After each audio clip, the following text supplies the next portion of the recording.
এক মাস আগে তালাক হয়েছে, এখন যদি কেউ বিয়ে করেন এই বিয়ে জায়েজ হবে কিনা? প্রিয় ভাইরা, তালাকের অনেকগুলো ধরন আছে। শেখ, আমাদের এলাকায় বড়ই পাতা দিয়ে মৃতকে গোসল দেওয়ার নিয়ম আছে। আমার জিজ্ঞাসা হচ্ছে, বড়ই পাতা দিয়ে কি গোসল দেওয়া সুন্নত? যদি বড়ই পাতা না পাই বা বড়ই পাতা থাকলেও সাবান দিয়ে ডলে গোসল দিলে কি গুনাহ হবে? দয়া করে সুন্নতটি জানাবেন। সাথে সাথে জানাবেন মুর্দার গায়ে সুগন্ধি লাগানোর বিধান কি? এটি কি কাফনের কাপড়ে লাগাতে হবে না মুর্দার গায়ে লাগাতে হবে? প্রিয় ভাইয়েরা, আমাদের যে বড়ই পাতা দিয়ে পানি গরম করে তারপরে যে আমরা মাইয়েতকে আমরা গোসল দেওয়াই, এটা হাদিস দ্বারা প্রমাণিত। সহি মুসলিমের হাদিসের মধ্যে এটার আলাদা বর্ণনা আসছে এবং ফাথুল কাদিরের ভিতরে এটার ব্যাখ্যা আসছে। নবী করিম সাল্লাল্লাহু আলাইহি ওয়াসাল্লাম বড়ই পাতা দিয়ে একটু উষ্ণ গরম পানি করে তারপরেই এটা দ্বারা মাইয়েতকে গোসল দিতে বলেছেন। প্রথম কথা, এটা ওহীর নির্দেশ। 2 নম্বর কথা হচ্ছে, এর দ্বারা মাইয়েতের যে ময়লাগুলি থাকে এই ময়লাগুলো কেটে চলে যায়, এটা প্রমাণিত। সুতরাং বড়ই পাতা যদি থাকে তাহলে বড়ই পাতা দিয়েই তার জন্য গোসল দেওয়া সুন্নাত। তবে শরীরের ময়লা দূর করার জন্য কেউ যদি সাবান ব্যবহার করে সাবান দিয়ে ডলে গোসল করা দেয়, এটা শরীয়তে আপত্তি নাই। আর যদি পাতা খুঁজে না পাওয়া যায়, পরিবেশ যদি না হয়, সেটা ভিন্ন কথা। কিন্তু সুযোগ থাকলে বড়ই পাতা দিয়েই গোসল দেওয়া সুন্নত, এবং সাথে সাবান যদি ব্যবহার করেন তার পরিষ্কার পরিচ্ছন্নতার জন্য, এতে কোনো গুনাহ হবে না। দ্বিতীয় জিজ্ঞাসা হচ্ছে, মরে যাওয়ার পরে তার জন্য সুগন্ধি লাগানোর বিধান কোথায়? আমাদের দেশে ন্যাচারালি কাফন পরানোর পরে তার উপর দিয়ে সুগন্ধি লাগায়, কিন্তু সুন্নাহ পদ্ধতি হচ্ছে রাসূলুল্লাহ সাল্লাল্লাহু আলাইহি ওয়াসাল্লাম বলছেন, তোমরা তোমাদের মাইয়েতদেরকে কাফুর দাও, কর্পূর যেটা বলি। কোন জায়গায় দিবে? মুহাদ্দিসিনরা ব্যাখ্যা করেছেন, যেই সকল অঙ্গ দিয়ে আল্লাহর বান্দা সিজদা দেয় ওই সকল অঙ্গে তোমরা এই সুগন্ধি দাও। কপালে লাগাও, নাকে একটু দাও, 2 হাতের তালুতে দাও, 2 হাঁটুতে দাও, 2 বৃদ্ধাঙ্গুলির মাথায় দাও।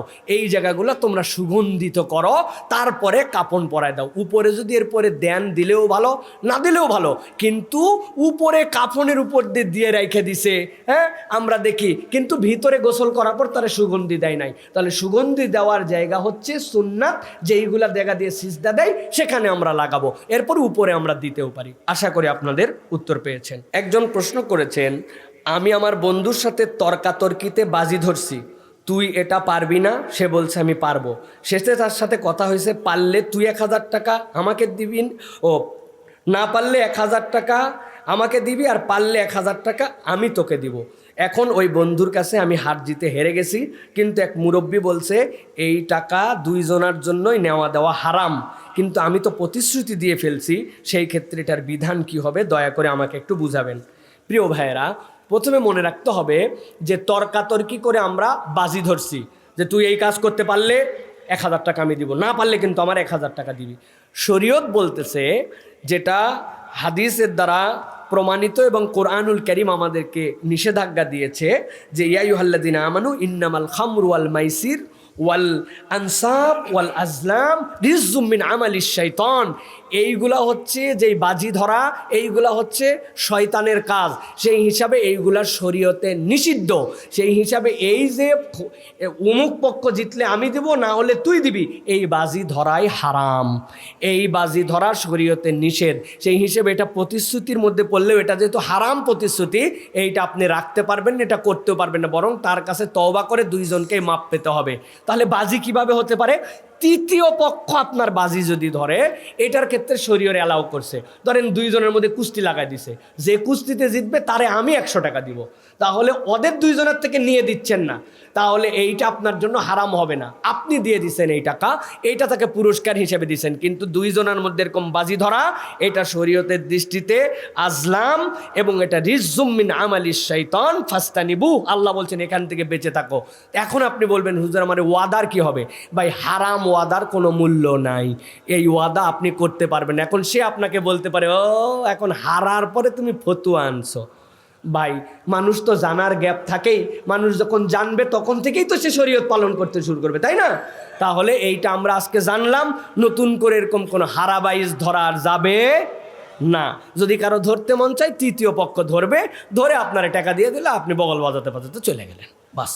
শরীয়তের বিধান হচ্ছে এইটা। এই জন্য আমাদের এখান থেকে বাঁচে থাকার জন্য চেষ্টা করতে হবে। একজন জিজ্ঞাসা করছে, শায়েখ আমরা রাস্তাঘাটে চলার সময় অনেক সময় রাস্তায় কাদা থাকে, পানি থাকে। আমরা স্যান্ডেল পরে চলার সময় সেই স্যান্ডেলের সাথে বা রিক্সা ভ্যান চলার কারণে তার চাকার সাথে কিছু কাদা উঠে আমাদের লুঙ্গিতে বা প্যান্টে লেগে যায়। আমার জিজ্ঞাসা হচ্ছে, রাস্তার এই কাদা আমাদের প্যান্টে লাগলে নামাজ হবে কিনা? প্রিয় ভাইরা, এখানে যে মাসালাটি জানতে চাওয়া হয়েছে সেটা হচ্ছে এটার বিস্তারিত আলোচনা আল মাবসুতের ভিতরেও আসছে।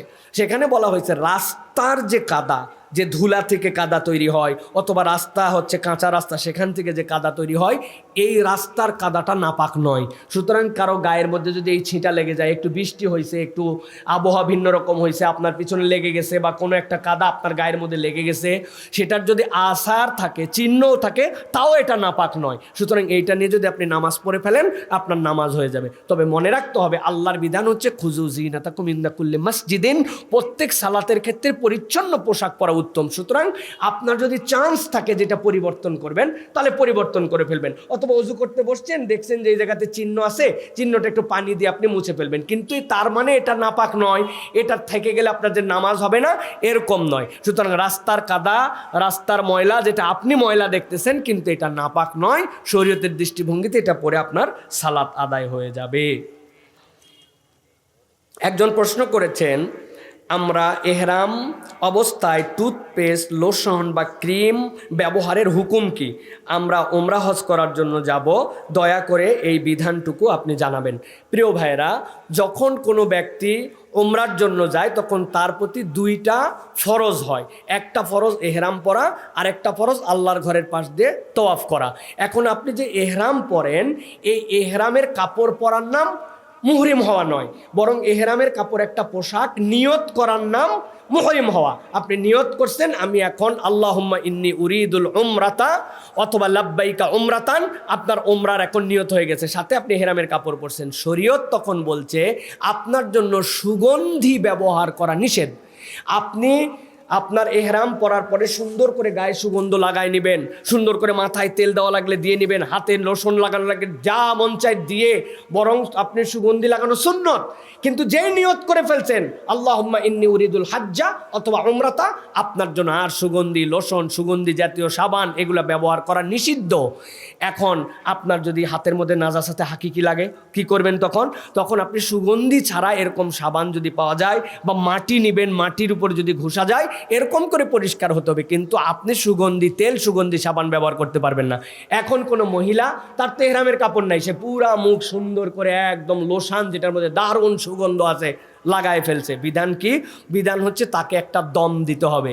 এই দম মানে এই দম না, এই দম মানে তার জন্য একটা ছাগল বা বকরি কুরবানির পশুর মতো আল্লাহর জন্য কুরবানি করে দিতে হবে, তাহলে আপনার সে হজ বা উমরার বিধান আদায় হয়ে যাবে। তবে বেসিক্যালি সবসময় মনে রাখতে হবে যে আমরা কোনো লোশন, ক্রিম যদি বাধ্য হয়ে ব্যবহার করতে, সেটা সুগন্ধি ছাড়া ব্যবহার করা, তবে কসমেটিক্স আইটেম ব্যবহার না করাই উত্তম। আল্লাহর নবী এটাই বলছেন। সুতরাং এই জিনিস করলাম না, একটু লোশন লাগালাম না, একটু ভ্যাসলিন লাগালাম না, কি হবে আমার জন্য? হয়তো 24 ঘন্টা 48 ঘন্টা, এটা আল্লাহর বিধান। কিন্তু যদি করতেও হয়, সুগন্ধিওয়ালা করা যাবে না। যদি করে ফেলে তাহলে তাকে দম দিয়ে তার জন্য এটা হালাল হতে হবে।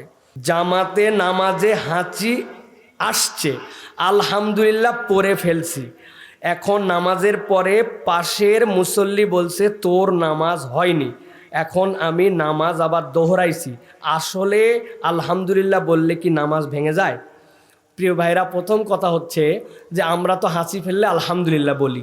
এখন এই আল্লাহর বান্দা নামাজের মধ্যেও হাঁচছ, আলহামদুলিল্লাহ বলে ফেলছে, এখন তার নামাজ ভাঙছে না ভাঙে নাই? যেই ব্যক্তি বলছেন তার নামাজ ভেঙে গেছে, উনি মাসালা জানেন না। আলহামদুলিল্লাহ বললে নামাজ তার ভাঙে নাই, কিন্তু আলহামদুলিল্লাহ বলা তার দায়িত্ব না, বা এটা অ্যাভয়েড করবে, কিন্তু সে ভুলে প্র্যাকটিসের কারণে রেগুলার বলে ফেলছে, তার নামাজ ভাঙবে না, তার নামাজ দোহরাতে হবে না। এখন যেটা দোহরায় ফেলছেন, যে কোনো একটা আল্লাহ নফল হিসাবে লিখে নিছে, আজকে মাসালা জানছেন, কিন্তু এর মানে এই না যে আপনার হাঁচি আসলো আপনি আলহামদুলিল্লাহ বলে ফেলবেন, তাহলে কিন্তু এটা ভুল হবে। কিন্তু ভুলে বলে ফেললে নামাজ ভাঙে নাই। কিন্তু আরেকটা ক্ষেত্রে নামাজ ভেঙে যাবে, আপনি হাঁচছ আলহামদুলিল্লাহ, পাশের জন আবার বলছে ইয়ার হামুক আল্লাহ নামাজের মধ্যেই, তাহলে এই ইয়ার হামুক আল্লাহ যে বলবে তার কিন্তু নামাজ ভেঙে যাবে। সুতরাং এইটা আমাদের প্র্যাকটিসের মধ্যে রাখা যাবে না নামাজের ভিতরে। তবে এটা একটা গুড মুসলিমের পরিচয় যে আলহামদুলিল্লাহ সে বলে বলে এমন অভ্যাস হয়েছে যে নামাজের ভিতরেও বাদ দিতে পারে না, ঠিক না ভাই? কিন্তু নামাজ ভাঙবে না তার, এই প্র্যাকটিসও রাখা যাবে না। আশা করা যায় আপনার উত্তর পেয়েছেন। একজন জিজ্ঞাসা করেছেন, শায়েখ আমার পড়া মুখস্থ থাকে না, পড়ায় মনও বসে না, দয়া করে আমি যেন একটু মনোযোগী হতে পারি, এই জন্য দোয়া বা খাদ্য বা নিয়ম দয়া করে আপনি একটু জানাই দিবেন। প্রিয় ভাইয়েরা, আমাদের যারা ছাত্র ভাইয়েরা আছেন তারা আল্লাহ রাব্বুল আলামিনের দেওয়া একটা ইলম যেটাকে নূর, এই নূর তালাশ করেন। সুতরাং নূর তালাশের ক্ষেত্রে প্রত্যেকটা মানুষের সবচেয়ে প্রথম দুইটা জিনিস করতে হবে: পবিত্র জীবনযাপন, গুনাহকে ত্যাগ করা, এটা হচ্ছে প্রাইমারি। 2 নম্বর হচ্ছে কিছু খাদ্য আছে ভাই, যে এই খাদ্যগুলো আমাদের জন্য অনেক হেল্পফুল, এগুলো আমরা অনেক সময় একদম প্র্যাকটিসই করি না। যেমন দুধ, আল্লাহ রাব্বুল আমিনের দেওয়া শ্রেষ্ঠ নিয়ামত, এইটার মধ্যে সব গুণাগুণ আছে। সুতরাং সহ্য হলে দুধ খেতে হবে, সহ্য হলে আপনার জন্য খেজুর খেতে হবে, রুতাব যেটা কাঁচা খেজুর, এটা আমাদের দেশে টাটকা খেজুর পাওয়া কঠিন, এটা বিরাট হেলদি একটা খাদ্য, এই খেজুর খাওয়ার জন্য চেষ্টা করতে হবে। এরপরে যেটা বলে যে একটু মধু যদি আমাদের প্র্যাকটিস থাকে, সকালবেলা একটু জিওবাতে মধু চেটে চেটে খাওয়া। আর মধু খাওয়ার ক্ষেত্রে সবচেয়ে এফেক্ট হয় যখন নেগেটিভ পজিটিভের মতো কাজ করে, চামচ দিয়ে মধু খাওয়া না, হাতের মধ্যে দিয়ে জিবাদে চেটে খাওয়া, এ ঘর্ষণের একটা দাম আছে।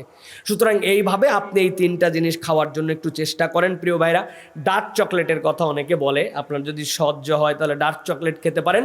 এইটা গেল খাদ্যের অভ্যাস। দ্বিতীয় যেটা বলবো ভাই, পড়ালেখার টাইমিং এবং সিস্টেম আছে, দোয়া তো আছে, দোয়া বলবোই। সেটা হচ্ছে টাইমিংয়ের ক্ষেত্রে আমাদের পড়া কেন মনে থাকে না? বড় একটা প্যাকেজ নিয়ে নামছে, 2 ঘন্টা টানা পড়বো, একের এই 10টা প্রশ্ন পড়ে ফেলবো। আপনি বোঝেন নাই, আপনাকে ছোট্ট ছোট্ট করে আপনাকে টাইম ভাগ করতে হবে। 15 মিনিট 20 মিনিটের সেশন করে করে লেসন প্ল্যানিং করে আপনাকে পড়তে হবে, এই পড়াটা আপনার মনে থাকে। 2 নম্বর, কঠিন পড়াগুলা ফজরের পরে পড়তে হবে এবং আগে পড়তে হবে। 3 নম্বর, যখন তখন পড়া যাবে না, পড়ার জন্য আপনার একটা সুন্দর নিয়মতান্ত্রিকতার মধ্যে আপনার থাকতে হবে এবং কিছু স্বাস্থ্যকর আপনার ব্যায়াম, আপনার টাইম পাস করার, এটার জন্য আপনাকে চেষ্টা করতে হবে। এরপরে যেটা বলবো, যখন পড়ায় একদম আপনার মনে থাকতে চাবে না, দীর্ঘ একটা সিজদা দিবেন। ওই সিজদা দিলে আপনার ব্রেনের মধ্যে একটা বিশাল বড় একটা এফেক্ট পড়ে, আপনার মাথা নিচে পুরা শরীর উপরে রক্তের এমন একটা সঞ্চালন হয়। এরপরে আপনি যদি পড়তে বসেন, ইনশাল্লাহ ওই পড়াটা আপনার জন্য এফেক্টিভ হবে। দোয়া 3টার কথা বলি, একটা দোয়া আমরা করি না, যেই দোয়াটা আমাদের করা উচিত, আল্লাহুম্মা আনফা'নি বিমা আল্লামতানি ওয়া আল্লিমনি মা ইয়ানফা'নি। আল্লাহ, তুমি যেই জ্ঞান অর্জন করতেছি সেটার দ্বারা আমার উপকার দাও, আর যেটা অর্জন করে ফেলছি সেটার উপর আমাকে আমল করার তৌফিক দাও। এই যে আল্লাহর কাছে বললেন, আল্লাহ তুমি আমার উপকার দাও যা জেনেছি সেটার থেকে, আর আল্লাহ আমি যেটা জানি সেটার দ্বারা আমাকে কল্যাণ করার তৌফিক দাও। এই দোয়াটা আল্লাহর কাছে অনেক গুরুত্বপূর্ণ। 2 নম্বর যেটা, রব্বি জিদনি ইলমা, এর থেকে বড় দোয়া তো আর আল্লাহর কাছে কিছু নাই, আল্লাহ তুমি আমার জ্ঞানকে বৃদ্ধি করে দাও। আর 3 নম্বরে একটা দোয়া পড়বেন, আল্লাহুম্মা লা সাহলা ইল্লা মা জাআলতাহু সাহলান, হে আল্লাহ আপনি যা সহজ করে দিবেন এটা কঠিন করার কারো বাপের হিম্মত নাই। আল্লাহুম্মা লা সাহলান ইল্লা মা জাআলতাহু সাহলা, মুখস্থ করে নেবেন এবং এইটা পড়বেন। খাদ্যাভ্যাসের কথা বললাম, নিয়মের কথা বললাম, দোয়ার কথা বললাম, দেখেন আপনি এইটা করে আল্লাহ রাব্বুল আলামিন আপনার এলেমে, আপনার জ্ঞানে, আপনার মুখস্থ শক্তিতে বারাকা দান করে দিবেন। আল্লাহ যেন কবুল করেন, বলেন আল্লাহুম্মা আমিন। একজন প্রশ্ন করেছেন যে হুজুর, স্বামীকে বসে রাখতে চাই, আমল বলে দেন, তিনি উড়াধুরা চলুইন। ও বাবা, মানে উড়াধুরা মানে কি ভাই? এলোমেলো চলাচল করে, তাকে বসে রাখতে চায়, ইনি জাদুকর নাকি ভাই? প্রথম কথা হচ্ছে, বসে রাখায় ভাষাটাই ভালো না, বুঝছেন? আপনি যদি কাউরে বলেন আমি তোরে বসে রাখবো, সে চিন্তা করবো আমি কি তোর গোলাম? হ্যাঁ, আমারে বসে রাখবা, তুমি কি মনে করছো তুমি আমারে কিনা ফেলাইছ?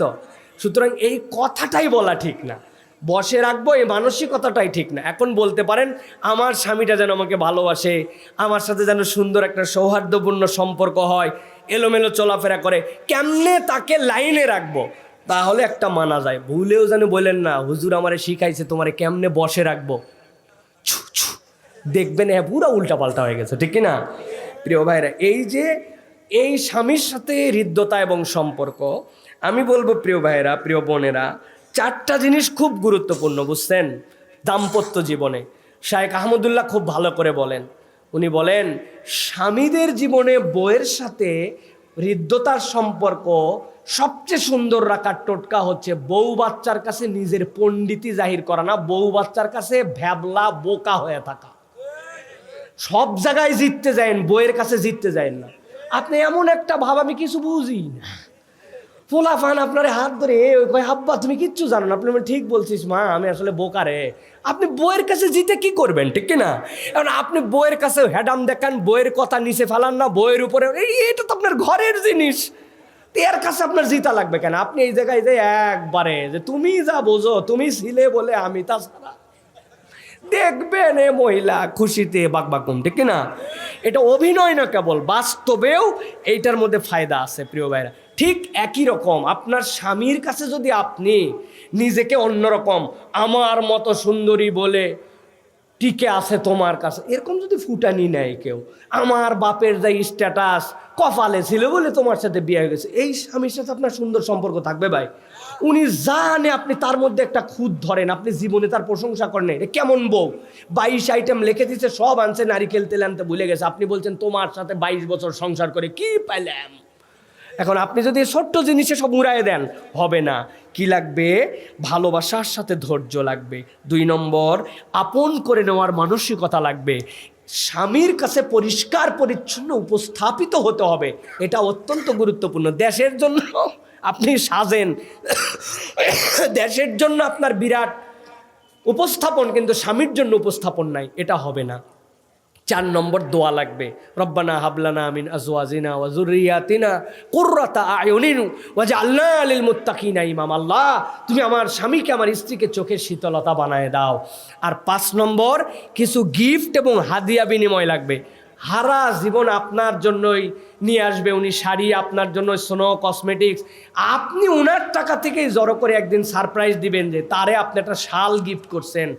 বলছে ও চাচা এদিক আসো, কই তুমি আমার চাচা বললে মানে, কই তোমার দাড়ি মারি সব পাইকে গেছে, চাচা বলি নাই কিন্তু মানে বুঝাইছি, কিন্তু এদিক আসো।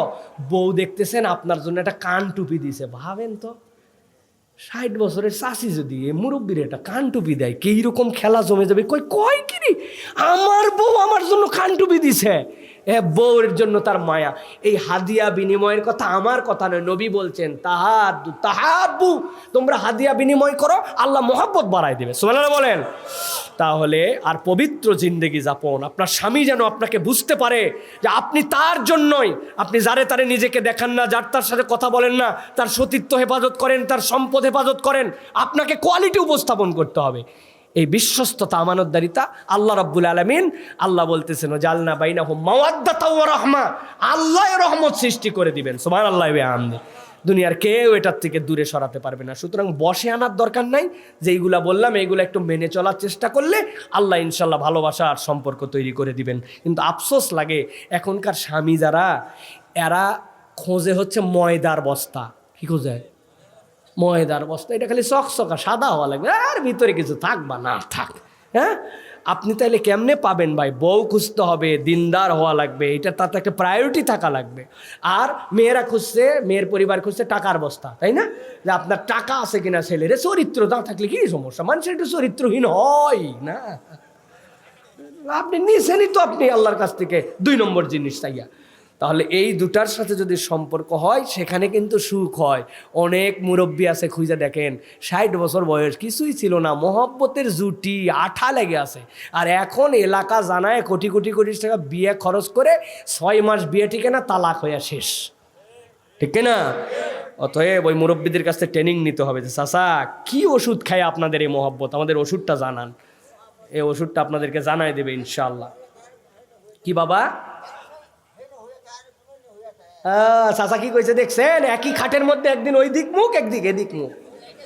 আপনারা কি 2 দিকে একই দিকে মুখ দুইজনের? চাচা চাচি একই দিকে মুখ, মাশাআল্লাহ। কঠিন কথা বলছে চাচা, কঠিন কথা বলছে। একই জায়গায় শুয়ে থাকে, 2 দিকে মুখ দিয়ে থাকে, ঠিক না? হবে না। বাইরের লোককে দেখায় ওরে মহব্বত, বাপরে ফিরিত, কিন্তু ভিতরে গেলে সব শেয়ার, ঠিক না? চলবে না, চলবে না। বাবার দ্বিতীয় পক্ষের সন্তানদের সাথে কথা না বললে কি গুনাহ হবে?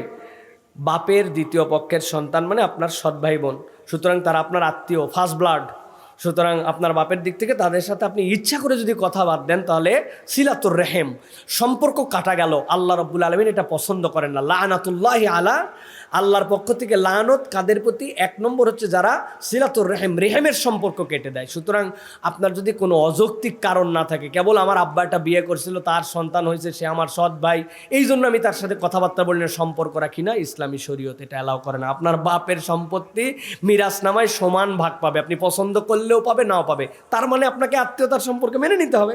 সুতরাং এইটা আপনাকে মেনটেন করার চেষ্টা করতে হবে।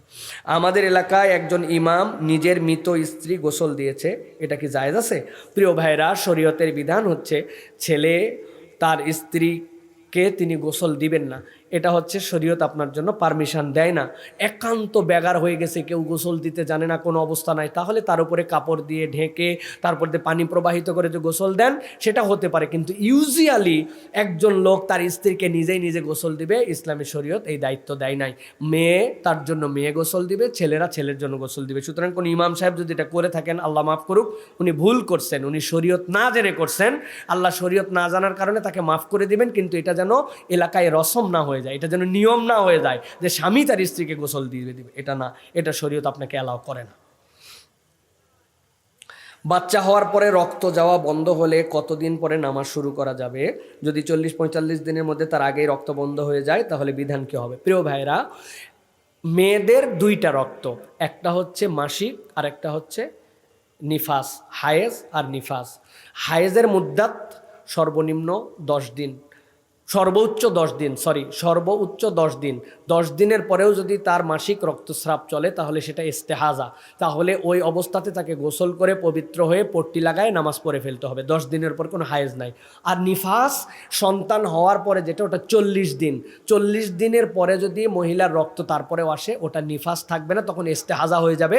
তখন 40 দিন তার লিমিট পার হয়ে গেলে এরপরে তিনি গোসল করে পট্টি বেঁধে সালাত আদায় করতে শুরু করবেন। এটা হচ্ছে তার সর্বোচ্চ পরিধি। সুতরাং 40-45 না, 40 দিন সর্বোচ্চ, এর উপরে আর কোনো নিফাস নাই, বাচ্চা হওয়ার পরে রক্ত নাই। সুতরাং যদি এরকম হয়, আপনি ডাক্তার দেখান, প্রেসক্রিপশন নেন, কিন্তু আপনি এরপরে ফরজ গোসল আদায় করে আপনি আপনার লজ্জাস্থানে আবৃত করে পোশাক, লজ্জাস্থানের পোশাক পরে আপনি এরপর থেকে ফরজ সালাত আপনাকে আদায় করতে হবে। ফরজ রোজা হয়ে গেলে আপনাকে ফরজ রোজা আদায় করতে হবে। এর বিধান, একজন নারী কি একসাথে 2 জন পুরুষের স্ত্রী হয়ে থাকতে পারেন?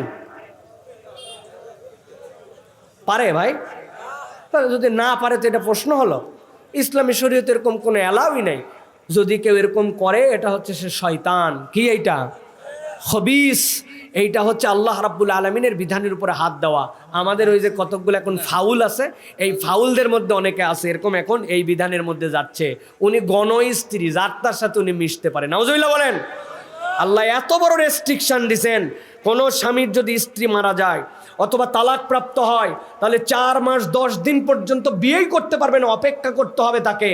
কারণ আল্লাহ দেখতে চান তার পেটের সন্তানটা কার, এটা আগে আইডেন্টিফাই হবে, তারপরে সর্বোচ্চ সীমা 4 মাস 10 দিন পর্যন্ত লাগে না, তাও আল্লাহ চান্স রাখছেন যে এই পর্যন্ত যদি তার শুক্রাণু পেটের মধ্যে থাকে, ফার্টিলাইজ হয় নাই, কোনো এক সময় হয়ে গেছে, 4 মাস 10 দিনের পরে আর এটার সম্ভাবনা নেই, তারপরে তার পিতৃত্বের পরিচর্যা। আর আপনি এক মহিলা 2 স্বামী, নাউজুবিল্লাহ বলেন। শরীয়ত এত হাস্যকর কোনো বিষয় নয়, ইসলাম কোনো হাস্যকর ধর্মের নাম নয়, আল্লাহ এবং তার রাসূলের বাহিরে কোনো বিধান এখানে নাই। এর উপরে থাকার নামই ঈমান, ইসলাম, এর বাহিরে গেলে সে মুসলমান না। জোহরের নামাজ না পাইলে আসরের ওয়াক্তর পরে কি জোহরের নামাজ আদায় করা যাবে? এখন জোহরের নামাজ আপনি মিস হয়ে গেছে, আসরের ওয়াক্ত আপনার হয়ে গেছে। আসরের ওয়াক্ত হলে আপনি আসরের সময় আগে জোহরের নামাজ পড়বেন, তারপরে আপনি আসরের নামাজ পড়বেন। কিন্তু আপনি এমন জায়গায় চলে গেছেন জামাতের জন্য যদি হয়, তাহলে আপনি জামাতের মধ্যে শরিক হয়ে যাবেন, তারপরে আপনি আসরের নামাজ পড়বেন। আসরের পর থেকে মাগরিব পর্যন্ত যে নামাজ না পড়ার বিধান, এটা একটা রাসূল সাল্লাল্লাহু আলাইহি সাল্লাম কর্তৃক এটা একটা নির্ধারিত টাইম, কিন্তু এর সামগ্রিক সময়টা নিষেধাজ্ঞার টাইম না। হারাম ওয়াক্ত 2টা, একটা ফজরের সূর্যোদয়ের সময়, একটা সূর্যাস্তের সময়। সুতরাং আপনার যদি এরকম সময় থাকে যে জোহর পড়েন নাই, তাহলে আপনার জন্য ফরজ বাকি আছে। আপনার ওই হারামের আগে আপনার ফরজ আদায় করতে হবে, সেই হিসাবে আপনি ফরজ আদায় করে নেবেন। এবং তারতিব রক্ষা করা ইসলামে অত্যন্ত গুরুত্বপূর্ণ। আমরা অনেক সময় জানি না, ধরেন কারো ফজর জোহর আসর কাজা হয়ে গেছে, আপনি এখন মাগরিবের সময় শরিক হবেন, আপনি কি তারতিব করবেন? আগে ফজর পড়তে হবে, তারপর জোহর, তারপরে আসর, তারপরে মাগরিব। আপনার তারতিব রক্ষা করাও আপনার জন্য ওয়াজিব।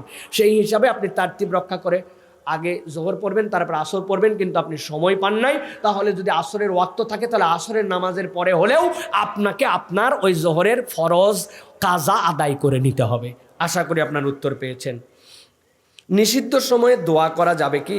যেমন আসরের নামাজের পরে মোনাজাত করতে করতে মাগরিব নামাজ পড়তে করা যাবে কিনা? প্রিয় ভাইরা, নিষিদ্ধ ওয়াক্ত যেটা, ওইটা লিসসালাত ফাকাত, নামাজের জন্য কেবল নিষিদ্ধ সময়। ওই নিষিদ্ধ সময় এছাড়া কোনো কিছুর জন্য নিষিদ্ধ সময় না। বরং তো এরকম বর্ণনা আছে, জুমার দিনে আসরের পর থেকে মাগরিব পর্যন্ত আল্লাহ ওই বান্দার দোয়া করলে দোয়া ফেরত দেন না, তাহলে দোয়া করার তো নির্দেশ আছে সেই সময়। সেই হিসাবে আপনি দোয়া করতে পারবেন।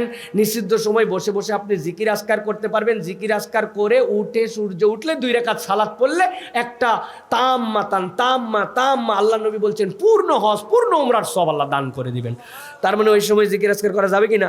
যাবে। সালাত পড়া যাবে না, কিন্তু জিকির, ওজিফা, দোয়া সব কিছু আপনার করা যাবে।